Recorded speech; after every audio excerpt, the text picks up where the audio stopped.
Good morning, everyone, and thank you for attending today's meeting of the Pandemic Recovery and Literacy Subcommittee of the Board of Elementary and Secondary Education.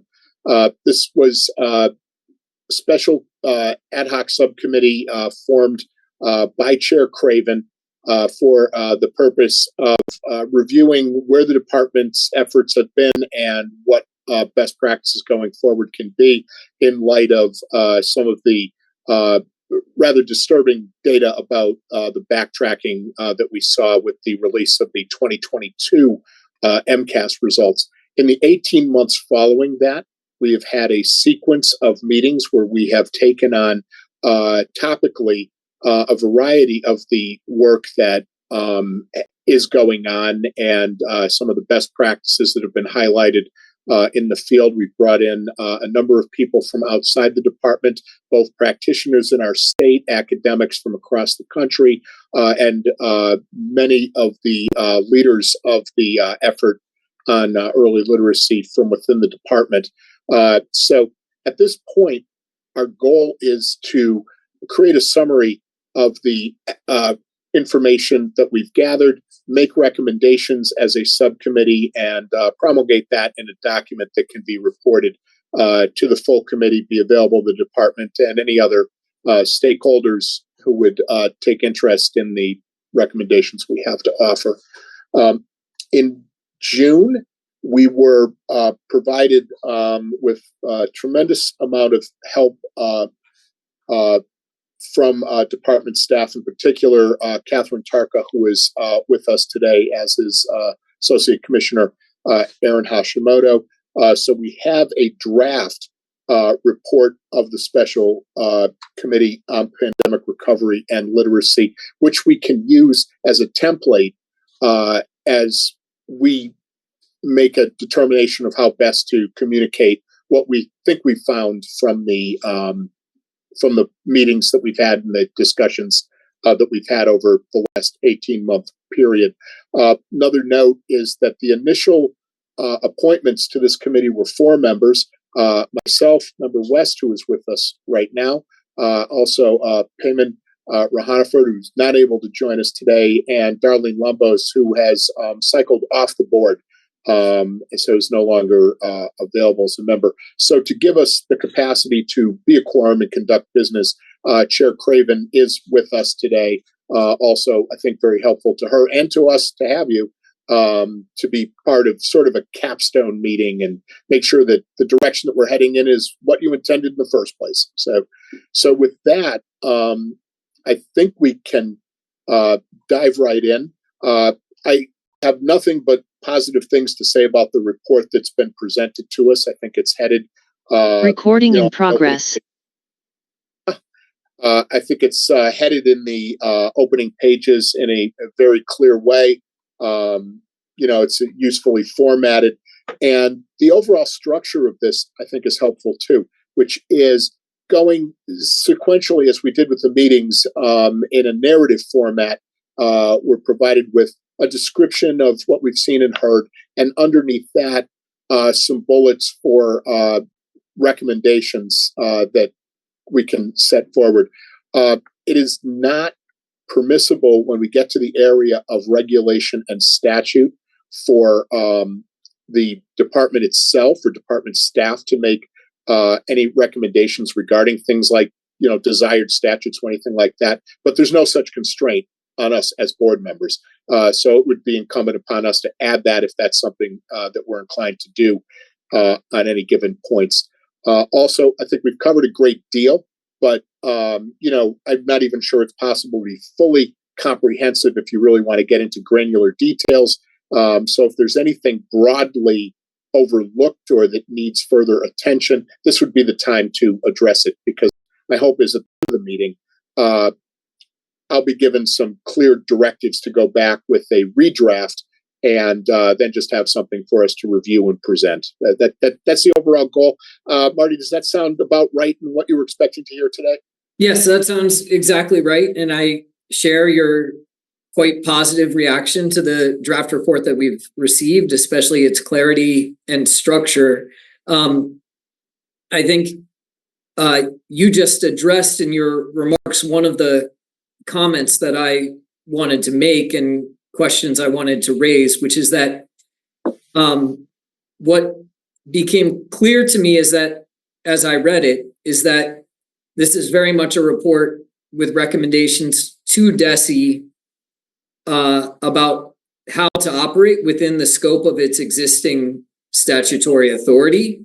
And I think making that clear, I don't know whether it is in the report itself or in whatever covering memo accompanies it, would be useful, because I think people may have some questions about some things that would not be in it that might, be part of a strategy. Were you thinking about both legislation and BESE's current authority? Does that make sense? That does make sense, and I don't think there's a better way to clarify that than just to say so outright. That's a simple clarification that I think can go right into the framing the issue section and in a forward way. And then I would just add the statement with that where anything regarding proposed regulations or statute exists, that's purely recommendations of board members because that's beyond the purview of staff's authority. Yeah. So with that, if you'd like to dive in, I would like to recognize that Commissioner Johnson has just signed in. And good morning, Russell. It's good to see you, and thank you for being here. Morning, sir. We're just finishing up with the secretary. He'll be joining in just a minute too. Oh, nice very good. Very good. And his timing is good. We just sort of did the introductory preface remarks and getting ready to jump right into the meat of the draft document right now. Should we hold off a moment or so we can start with this from the beginning? Really up to you. I want to be able to use your time well, and I think he's well apprised though, so it might be okay to jump in. Okay. So again, having made a note that in the framing the issue section, that we should just clarify that we are mostly describing the statutory framework within which the department can operate right now. There we are. Good morning, Secretary Tutwiler, and thank you so much for joining us. My pleasure. Good morning. Good morning. So I've just done all the introductions. You've familiarized yourself somewhat with the draft document that we're working with now. And so we are just about to dive in at the first narrative section called Framing the Issue. And Marty wisely suggested that we clarify at the front end of it that the recommendations that exist in here are primarily aimed at how to operate within the existing statutory authority of the department, and any recommendations that would be made to try to expand that just need to be clearly stated as being in the opinion of the board, since that's not the purview of the departments. So that's exactly where we're at. One of the first suggestions I would make is actually for an appendix to the document. And, we led with Rob Curtin coming in and walking us through what had happened in the 2022 ELA data broadly, longitudinally, with subgroups and so forth. I truly believe early literacy policy is best made by making the case with data all the time. And so since that presentation, of course, we've had 2023 data come out, and I would anticipate that it's possible this report would be brought forward to the full board right around the same time the 2024 MCAS would be coming out.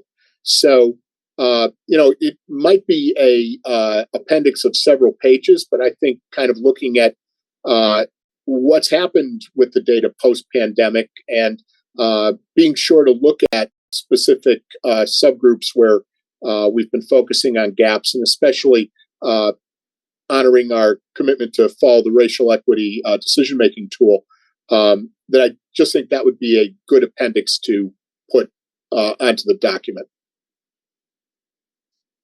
And I think the department without further meetings from us, and maybe with my just giving it a look over, would probably be able to collate that for us without without a great deal of difficulty, I would hope. Yeah, I agree with that. I think that would be helpful. I think one of the things I had wanted to say at the outset as well is that I appreciated how the report discussed the issue of pandemic recovery, but also really framed this as a longer term problem that is not novel to the pandemic. And so I think making sure that the data that is added, Mike, is not meant to only or even primarily highlight the declines in achievement over the course of the pandemic, but is more oriented towards showing the sort of long-term levels and the gaps in those levels in the way you talked about it. Yeah, I think that's right, and that means probably just taking a look at some charts that go back, several years prior to the onset of the pandemic, just to recognize that there has been a flatness in outcomes over the long haul, which was certainly something discussed. And I'm also ever trying to be optimistic and hoping that maybe there are some bright spots that we'll see when 2024 is released, and that shouldn't be ignored if it exists. It's too early to know right now. So, okay. So one other addition that I would attempt to just draft in the form of a paragraph, rather briefly, in by way of framing the issue, is to go a little bit deeper in the explanation of why we in Massachusetts use the terminology evidence-based literacy as opposed to science of reading, and the importance of definitions for cohesive implementation. I think one of the learning pieces of all this is having real clarity on what the terminology and the goals and the outcomes mean matters a great deal. I think that's even true with the broader terminology we use about what we're trying to accomplish with evidence-based literacy. But there's another reason for that. And I think Dr. DeJong from Colorado highlighted it in a big way. She talked a lot about how important oral prosody is, especially for multi-language learners, in terms of developing early literacy learning. If all you think of is science of reading, verbal, speech and listening kind of gets lost in that.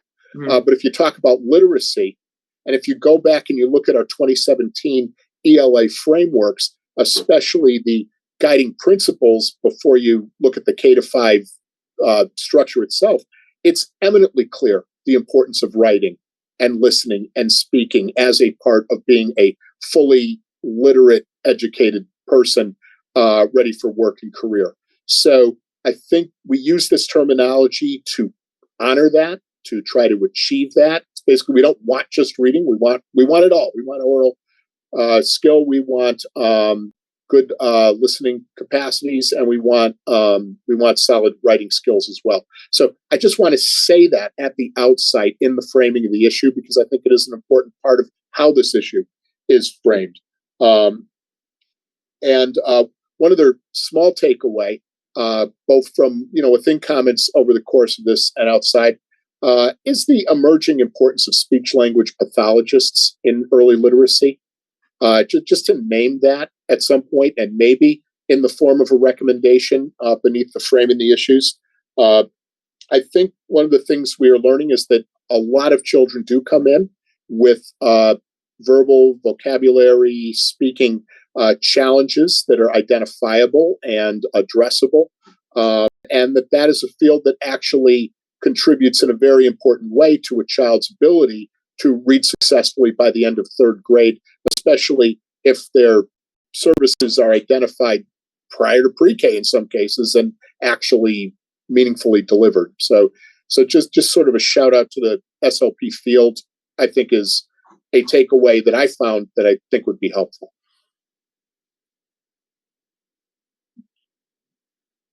And that's, other than that, I would say that the recommendations that are highlighted here, as far as I'm concerned, they stand. They all make sense. I think they cover the ground very well. Mark, do you have any things or remove altogether? No, I sort of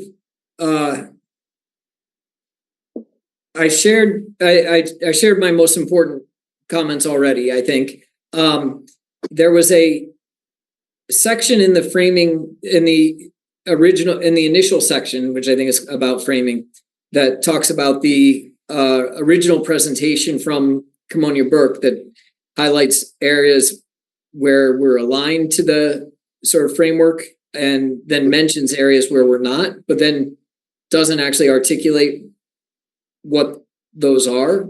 And that struck me as sort of an omission, where we'd want to sort of say whether our recommendations would address those areas of unalignment, or whether, anyways, we sort of raise an issue without explaining it or explaining how our recommendations are meant to close that gap, or not meant to, perhaps because of the issue I raised earlier about statutory authority. Yeah. So if I recall correctly, a lot of how she framed everything actually was shown in a single tile that sort of created the variety of buckets that we then went on. And by the way, as I structured the meetings as chair, I used that framework to figure out who should be coming in and speaking and what we're diving deeper on. So we could reproduce that tile as one way of simply articulating it more deeply without putting it in narrative format and, kind of making this unruly in length. Yep. In terms of articulating how well we, that of the department sometimes just can't legally. I mean, a great example, she spoke, I think, pretty forcefully about, what other states are doing in terms of retention. Completely local issue. There is no authority, personally, not really a strong desire either for a change in that area, although it's very clearly articulated in her presentation. But that would be an example of one place where we didn't, in terms of intervention, we looked in other areas, not so much there. So would that be simply, again, just sort of in a straightforward way stating, we have attempted to explore these topics more deeply, and in our recommendations, primarily align with what is within the statutory and regulatory authority of the board. Just again, lay it right out there. Yep. Okay.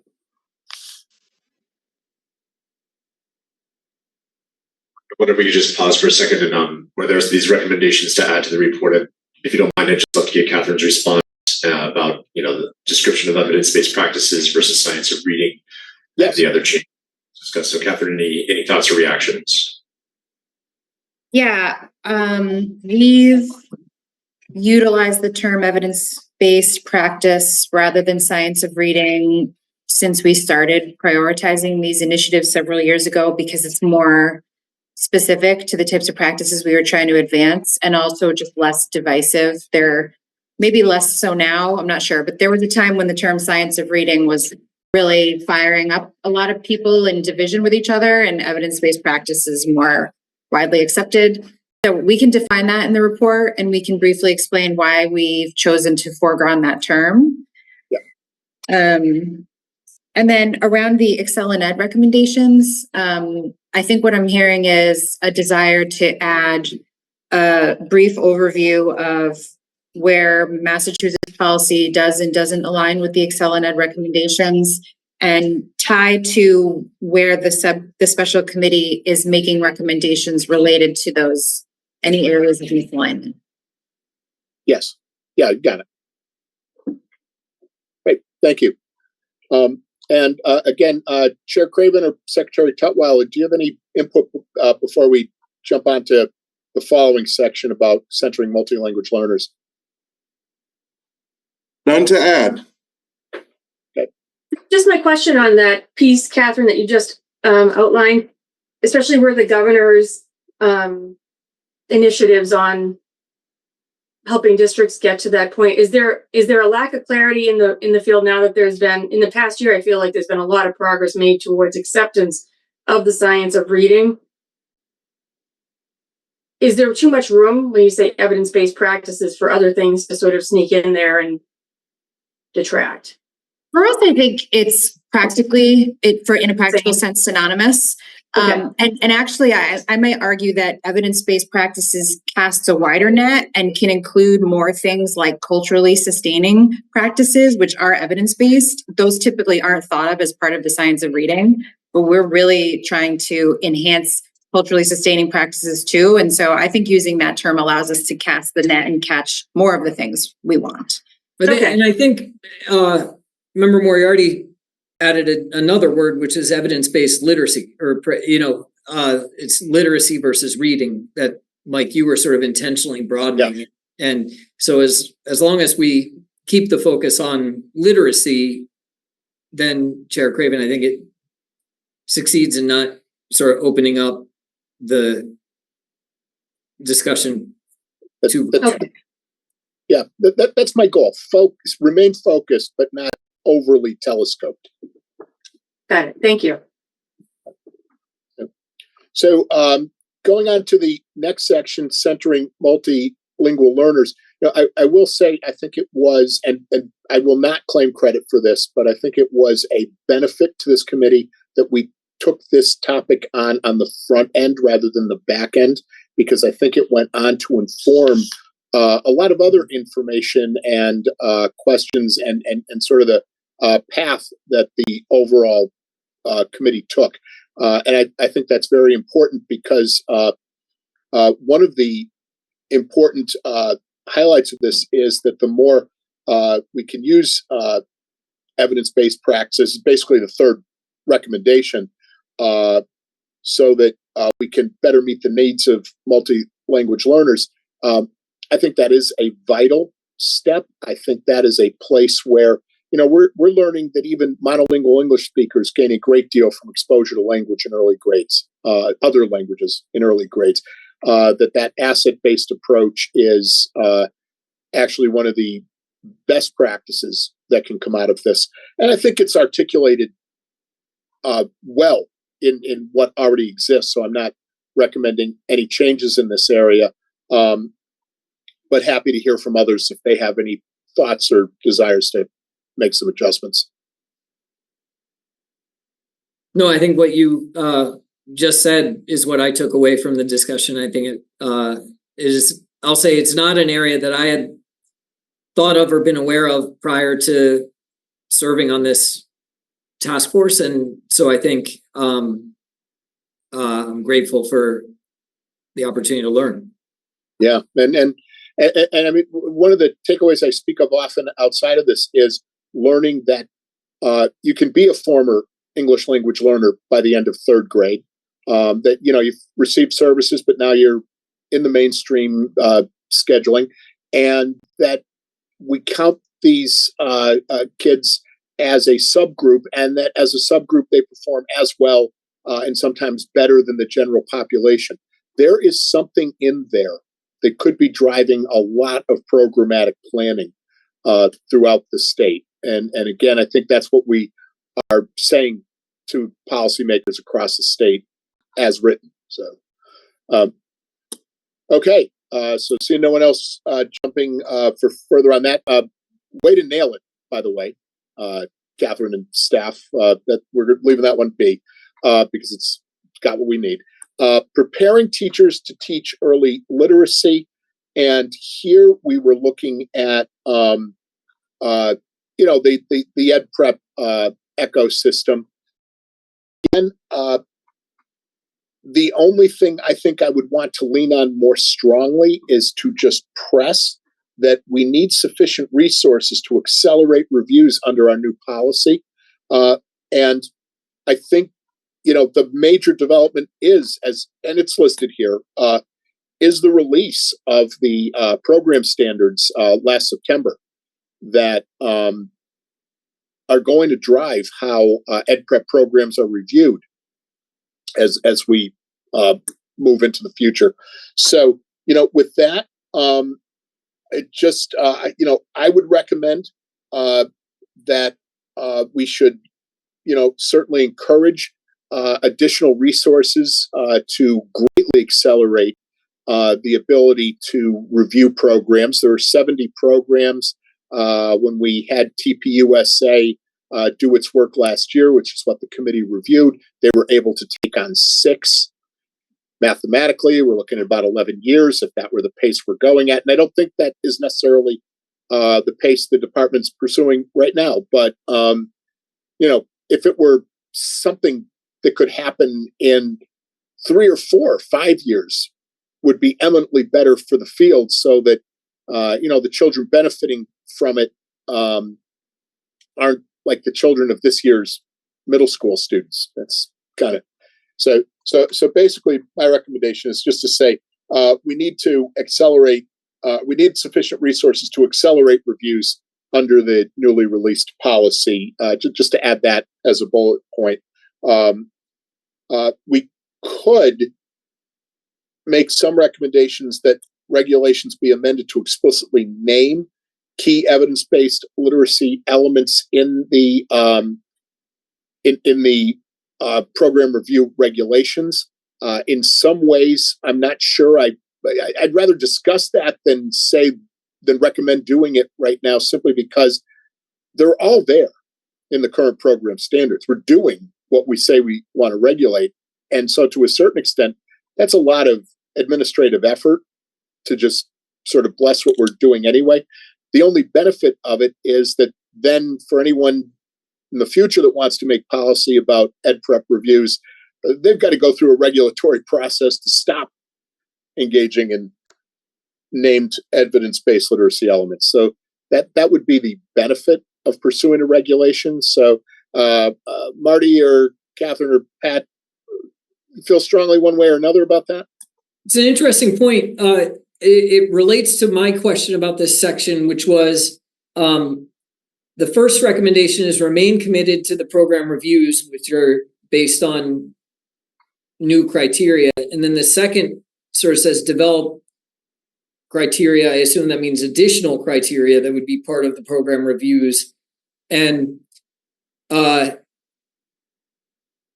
so I was trying to make sure that I understood the relationship between those two bullets.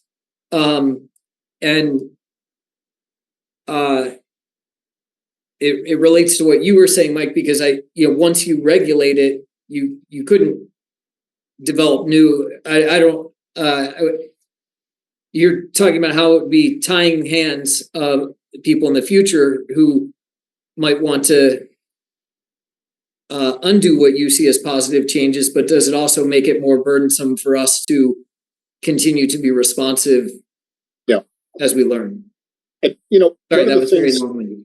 When you think about it as science of reading, one of the things is science is not fixed. Yeah, there will be developments in the field as we go forward.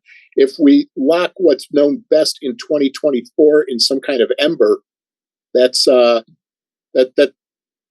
least adding hurdles and challenges down the road. This is not, by the way, a place where I'd be recommending statutory change necessarily, simply because the statutory authority we've got for ed prep review is actually very, very broad. Yeah. It's more, how does the board talk to the department about the kind of process we want to see? That's what regulations are there to accomplish. So just to put a fine point on that, is it, do we need to clarify anything further about the relationship between those two bullets? Or the idea that, we are following up on what we have right now set as requirements, while at the same time looking to see how that they might evolve over time. Does that need to be further clarified? So, maybe more explicitly in the text saying that, like, we make it clear that we feel very good about what's there now and the new reviews being launched, but that we're continuing to learn more, and we encourage,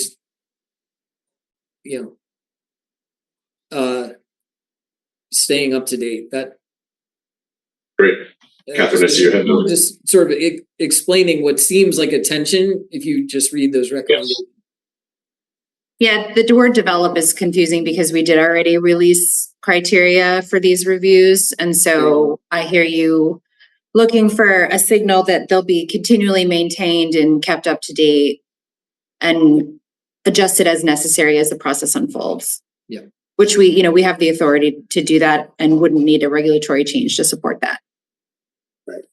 The member minority as it relates to the first request around funding. I wonder if it would be possible for us to sort of gauge the timing of this report against the state budget, because we do know that if literacy launch is funded at the $30 million that the governor has proposed, which we're very appreciative of, that would actually allow us to accelerate the timeline. And so it would be a different statement to say we will use the literacy launch money to accelerate the timeline and perhaps look for additional resources, as opposed to, an all out, we need to find some way of doing this to accelerate the reviews, because fortunately there already is a plan for accelerating reviews. So I'm wondering about sort of just like balancing how we frame that based on how the state budget, what we know about the state budget as we conclude this report. So I'm wondering, for the purpose of this report, if it's going to be useful to people 2-3 years from now, if naming one particular financial resource is best bet, or just to say generally marshal resources as well as you can to accomplish this outcome. Right. Here's an area where I think broad rather than narrow is helpful in the long haul. Right, but that's helpful because I think it's important to acknowledge that we're not starting it at a foundational level. We're actually already working on this. So doing to marshal is different than figure it out. We're sort of beyond the sort of figure it out phase, and it is tenuous though in terms of like how everything will land. And so I think we can work with the language there, that broad what you're talking about, and that will help. Thank you. So something along the lines of continue to marshal resources such as literacy launch funding to accomplish an accelerated ed prep review. Something like that? Yes, sounds great. All right, so let me put that into some chicken scratch quickly, and I think that's essentially a fifth bullet. Or maybe we consolidate it or marry it somewhat with that second bullet to some extent, just be a little more focused on resourcing. I think we can work on that draftsmanship post. Yeah, absolutely. Yeah. Agreed. All right. Anything else in this realm from any members? All right. Jumping ahead. High quality instructional materials. Again, I think the presentation by Woodley Pierre was well described and kind of hits the right notes. I had a couple of thoughts though. One is that I think the narrative should add perhaps a paragraph about the deeper background of the emerging field of curriculum vetting since 2015.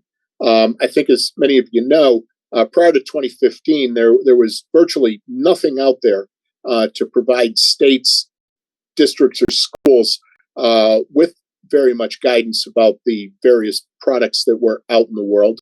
And then through a philanthropic initiative, Ed Reports came into being as a national resource that was being used. Of course, the What Works Clearinghouse existed before that, but it wasn't as focused. almost have to make a study of the What's Word Clearinghouse to consider that a curriculum vetting medium. I don't think it truly is. But then, more recently, and actually since the time we reviewed what Curate is doing, there have been other national resources that have somewhat different focuses and approaches that are looking at much of the same high quality instructional materials. But the other thing is, what are vetting systems looking at? They're not looking at every kind of instructional material. And so clarifying, what instructional materials are the subject of vetting is very important. And that is true with the, broad organizations any interested person inside or outside of the field can access. But it's equally true for us as we have our own statewide vetting system created to respond to our uniquely Massachusetts curriculum frameworks that is provided as a public good and as technical assistance and as, I would argue, consumer protection for the districts that are purchasing these materials. So, I think it should be stated a little bit more explicitly that there is this background, there is this field, that we are doing this as a public good. And a recommendation I would make is that we should, outright say that that this is, intended as a guidance for practitioners that should be resorted to whenever curriculum is selected, but also that I think the department should promulgate some kind of a guidance more clearly defining instructional materials of different kinds and which instructional materials are being vetted and which are not. Because I do know from responses to the meeting we've had and so forth and other interactions out in the field, that is very confusing for certain districts and vendors in the field. And there's some evidence of misinformation that's out there right now that I think a good, clear guidance could help straighten out. So that'd be a simple bullet point asking for that guidance. I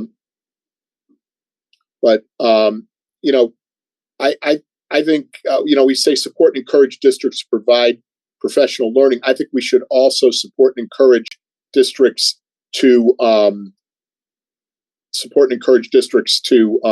actually make use of our state vetting materials for the reasons of availing themselves of technical support, publicly funded technical support, and because we really do need this as a consumer protection measure. And then I would actually recommend that there should be additional statutory and regulatory authority to ensure that that happens.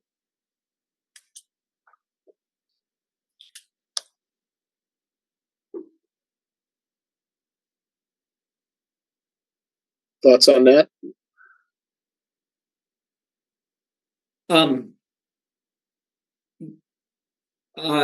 Yeah, my only question there is if by making a recommendation for a statutory change within the body of the report, we sort of shift the understanding of what we're doing, like, does that mean we're not making other recommendations? Well, and if so,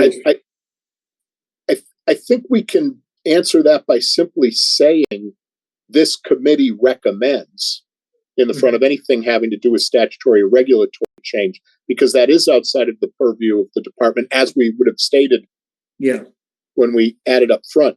I think we're still at liberty to make those recommendations. I think we are. The question is, have we done a comprehensive inventory of all the statutory changes that we would recommend? I think we've driven by the neighborhood. I'm not sure we've parked in it. I feel like we would be on solid ground with what we've reviewed to say this about vetting. But globally, in terms of everything we've covered, have we always reached places where we have an understanding of what the regulatory and statutory limits are? I don't think that will always prove out to be the case. Yeah. Okay. My only thought on this section was I very much appreciate the emphasis on when we're sort of describing what we mean by high quality instructional materials on content rich literacy curriculum. But I was surprised that we don't have any explicit mention here or throughout the entire report on explicit instruction in phonemic awareness. And just seemed like a sort of strange omission. So we would consider that to be part of the foundational skills that we review for. And so it does happen. And I wonder if we could just maybe raise more attention around that it's part of the curate process, as opposed to, thankfully, it's something that does happen. And so I think it's maybe more acknowledging that than making a recommendation to add it. But Catherine, anything that Okay. Yes, Marty, I'm just scrolling through the text as it exists right now because it doesn't name phonemic awareness, but I don't see phonics vocabulary, background knowledge for comprehension. I think we have kept it in that sort of broader plane the way it's currently crafted. Well, it does talk about content-rich literacy curriculum, which I was thinking of as the background knowledge. Okay, You know, that's so, fair. anyways, it just I always think of it as, and I think the testimony we heard is that you need both those things, and I appreciate the emphasis on the content-rich because oftentimes that's left out of narrow science of reading discussions, and I think it's actually as important, if not more. But it just created a imbalance that I think someone reading this might seize upon. I mean, we could easily add, and Catherine, I'm curious to your thoughts on this, but to say content rich and foundational skills, is that they're both part of curate, but there might be some other umbrella term we want to use instead to really show that we encompass all aspects of literacy in the curate review process. Yeah, I think you might, are you referring to the section at the beginning of high quality instructional materials, Dr. West, where it talks about Dr. Cowell's presentation? Yeah, so I think the emphasis was placed there on content rich curriculum because that was what Dr. Cowell really came and spoke to us about. Spokes of her research is on the impact of content rich curriculum. But in her presentation, she kind of said, I'm not here today to talk about foundational skills, but those are incredibly important. Those are necessary. So I can include that as a piece of context for sure. That would be helpful. Good. I'm for that. And so just because I'm not clear on proceeding with some of the things I had thrown out there, it's you don't have a problem with a little bit more of a narrative about the field of vetting overall. Everybody's okay with that? The process of vetting, or the say again about just the field? Just kind of the state of the field as it exists right now. And I think by extension, trying to help people understand exactly where curate fits in and what it adds. That's right, because that's right, because I'd wrap it up by talking about it as responsive to our state curriculum frameworks and being a public good for the use of the certainly the phraseology you're going to see me intending to draft is about technical support and consumer protection. So it's like that bit of phraseology in there. In terms of recommendations around that, is recommending the guidance something everybody's comfortable with? Defining instruction materials with more clarity? Okay. And in terms of, Marty, I sense some reticence about putting in regulatory and statutory regulations here. No, I'm as long as we're thoughtful and attuned to the issues in doing it. That's sort of right. Okay. Mike, can I just be clear that you're proposing a regulatory or statutory emphasis on districts using curate or those resources? That's correct. And saying this committee recommends that. Just to clarify that we understand perfectly well, that is outside the authority of the department right now. It's a tool for the willing as it stands right now. So the recommendation reads something like a recommendation for a requirement to use high quality instructional materials as defined through statute or regulation. That's right. Yep. Which will not be universally loved, but I feel pretty strongly needs to be said. Okay. Is there anything else in this high quality instruction material section to delve on, or shall we jump into systems improvement for early literacy? Let's move forward. So on this one, again, I think it very ably summarizes what we heard from Catherine's overview, from Brent Conway's coming before us. This was really about a lot of the grant making that we had done, and I think this was a place where we, somewhat most explicitly talk about the need for MTSS systems for good professional development. So with that, I mean, one thing I am interested in is just articulating that we need more learning opportunities for incoming and experienced educators with gaps in literacy training. I think that is said here, but it doesn't acknowledge that there are people with gaps, and I think it's a politic way to state the problem. But I want to confront it a little bit more explicitly and just say we acknowledge there are a lot of gaps in knowledge that both incoming teachers and folks in the field are struggling against, and that's what we're trying to solve. And maybe just be more explicit about that in that third bullet point.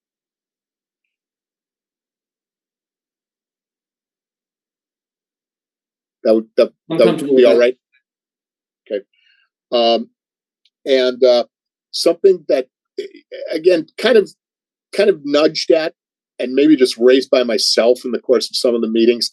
I feel strongly that trying to build an infrastructure where administrators are given stronger grounding in the principles of evidence-based literacy is important, doesn't currently really exist, and won't be made to exist unless people are explicitly calling for it.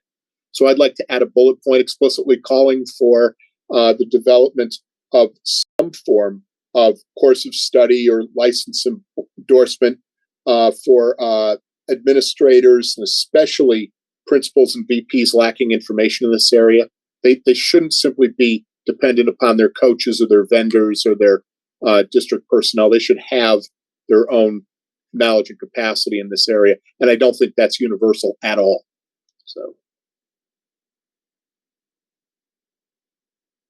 So that originally that would be a recommendation for BESE to provide those resources. Or to find a pathway. I mean, because that's not going to fall out of the sky, and it's not. I don't know if that's something that would ever be that the department's large enough to ever deliver by themselves. That's something that you actually have to just help facilitate, build an infrastructure for out in the field. I believe, with ed prep providers or with the training folks, but something that administrators can show they've been given this background, because that doesn't exist right now, to my knowledge. You either have the background in it when you got hired or you don't. So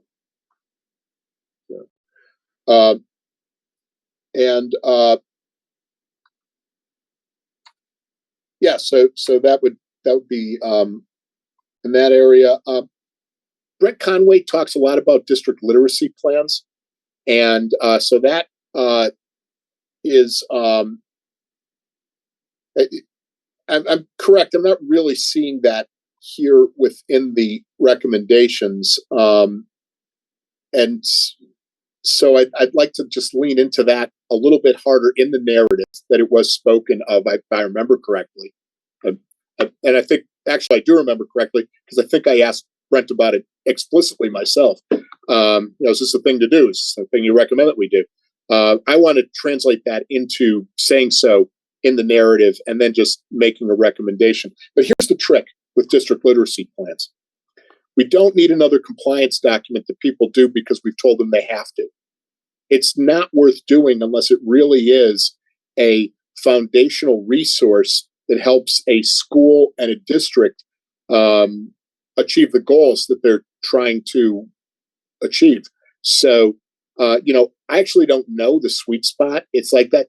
I'm a little reticent to call for regulation or statute on that one simply because, great, you've just created a compliance document. I think we have to be a little bit more nuanced and a little bit more thoughtful in what we're asking for, and maybe just highlighting why this has been of such great value to the districts the schools that have done it, rather than prescribing thou shalt.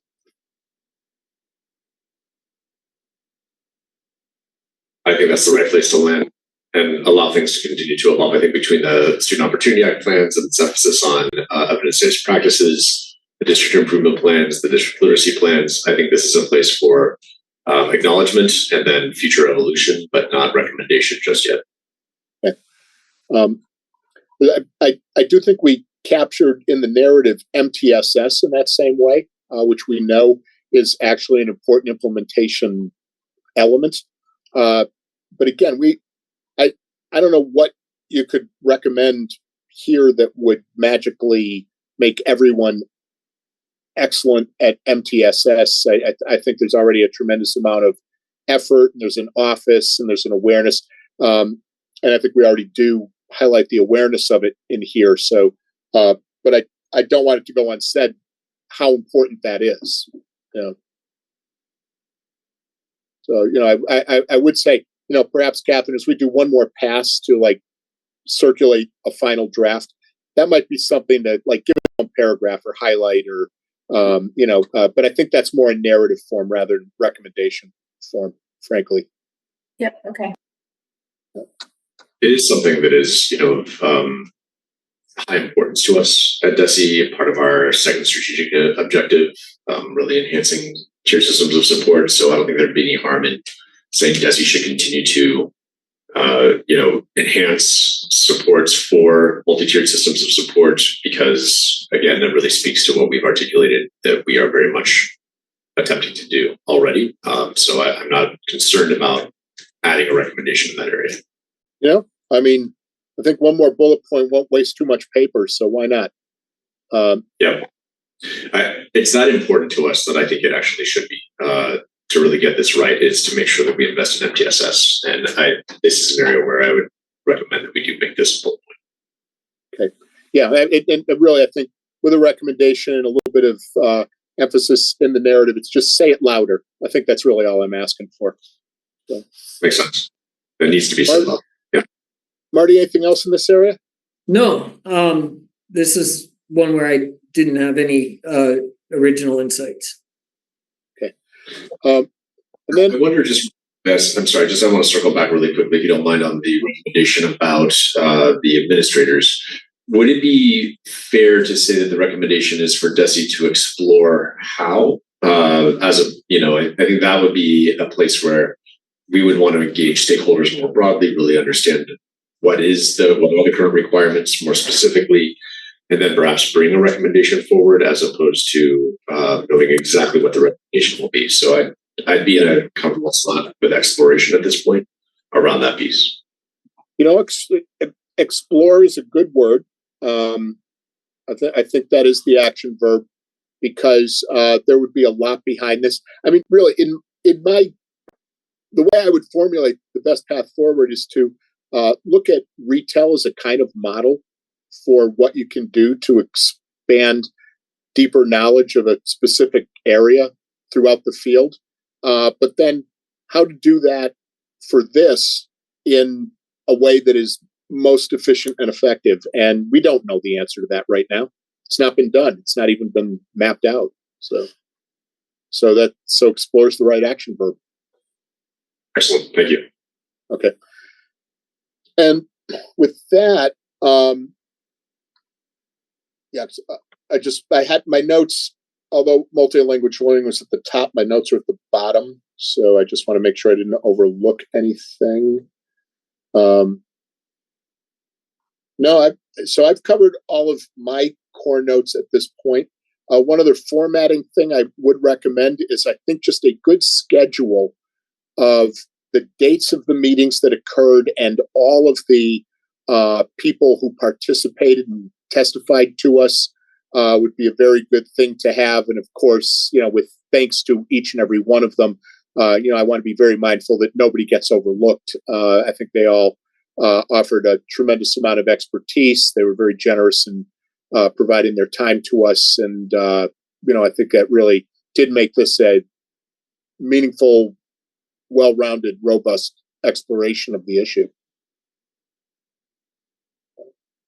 And again, one more appendix. So I think we've got, Rob's data, Kamiona Burke's overview or outline, and just a schedule of all the participants or all the meetings. And I think we'd end up with a pretty good product at the end of the day. Sounds good. So anything else that I've left uncovered or that you wish we had done or that is necessary going forward? I don't know if there's a way to thank you in the report, but we should at least here thank you for your leadership and for really taking ownership of the task of identifying participants and structuring the sessions so that I could ride along.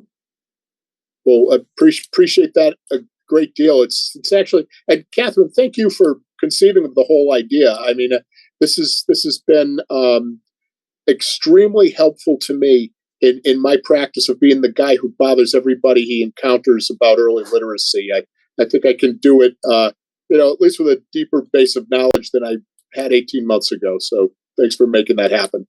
Well, thank you for all your work. And as Marty said, without you and your persistence on this topic, we had started this whole idea even before the pandemic, right? But the pandemic accelerated the need to do something. And so now I'm wondering in terms of next steps, and Russell and Helene, and I'd like to have time on the agenda for the committee to report out and sort of to put this in front of the public when maybe September meeting, just have it be an agenda item. Yep. So Chair Craven, I actually already whispered to Lauren, we did make sure we had that right in for the fall. So that's for a lot of the Good. exact same way. Yes. Very, very good. And so in the interim, I think what should happen is, I will work directly with Catherine on revisions and, add some of the items that we've discussed here. I will then circulate that among all of us present, so you can sign off on it, or request that maybe we convene one more time so that we can make further discussion or adjustment. We'd have to do that pretty much on a 48-hour notice for a relatively informal Zoom meeting, if necessary. But if we nail it, I think you could just say, "Good, we're good to go," and then that report will exist. And then I might want to work with the department a little bit to just put together a decent summary PowerPoint as part of the presentation to the department or at the board. And then I think our work here is done. Although it's not really done until like the vast majority of third graders are actually reading proficiently. So we do have some miles to go. Yes. And Catherine, thank you for being an incredible resource at so many of these sessions and for all your work. Absolutely. Thank you. It was an honor. Thank you, Catherine. And delighted to have a commissioner, a secretary, a chair, a dean. I mean, I'm running with a crowd I don't often get to and enjoy it very much. But certainly, the staff actually generated all this, so we appreciate very much all your hard work. All right, with that, if there's nothing more, Marty, are we ready to adjourn? I am. All right. Thank you all very much, and we'll call it a meeting from here. Take care. Thank you. Everybody. Take care, everyone.